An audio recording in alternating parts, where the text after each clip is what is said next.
አንድ ጊዜ አንድ ሰው እንዲህ ያለ፣ ስሙን መጥቀስ አያስፈልገኝም፣ አንድ ሚዲያ ላይ ነው ወጥቶ እንዲህ ያለው 90% የኢትዮጵያ ሕዝብ አጋንንት አለበት አለ።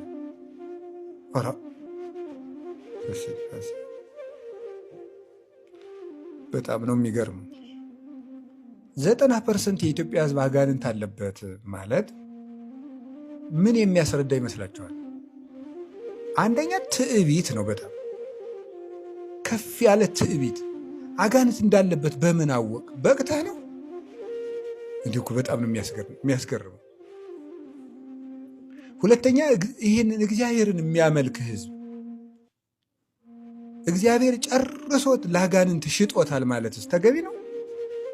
ትቶታል፣ ለአጋንንት አሳልፎ ሰጥቶታል ማለት የእምነት የጸሎት የስግደት የጾም 7 አጽዋማት እየጾመ መከራውን አይቶ ካለችው ቆርጾ ለቤተ ክርስቲያኑ እየሰጠ የሚኖርን ህዝብ፣ ከድሃ ተካፍሎ በእግዚአብሔር ስም የሚኖርን ህዝብ ጽድቅ ዋጋ የለውም አጋንንት አድሮብሃል ብሎ መናገር የእምነትስ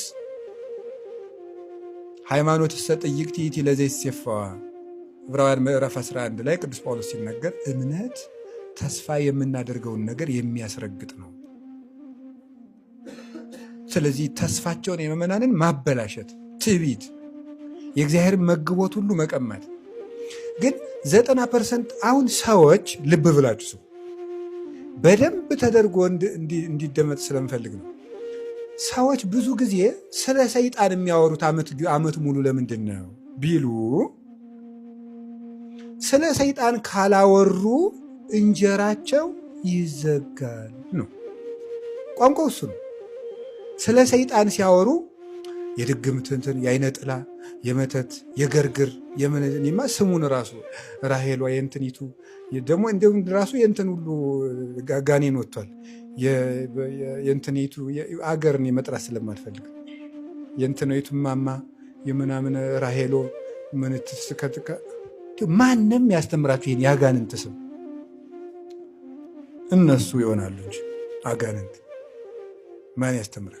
የአጋንንት ስም በመጣፍ ተጥፎ አልተማርንም። በነቢያትም በሐዋርያትም የተነገረን አለ። እነ ሌጊዮን፣ እነ ጋርድኤል፣ እነ ሳጥናኤል የተነገሩ አሉ። እነሱ እናውቃለን። እንዲሁ የጎጥ ደግሞ ወይ ጉድ! ደግሞ የቱርኪቱ ማን ትሆን? የኢስታንቡሏ፣ የኬንያይቱ፣ የደቡብ አፍሪካ፣ የጆሃንስበርግ እነዚህም ስም ደግሞ ይኖራቸዋል። ደግሞ በሰለጠነ ዘመን መደንቆር ጭራሽ አጋንንቱን ራሱ የአማራ፣ የትግራይ፣ የኦሮሞ ሁሉ እያሉ እየጠሩ ነው አጋንንቱ።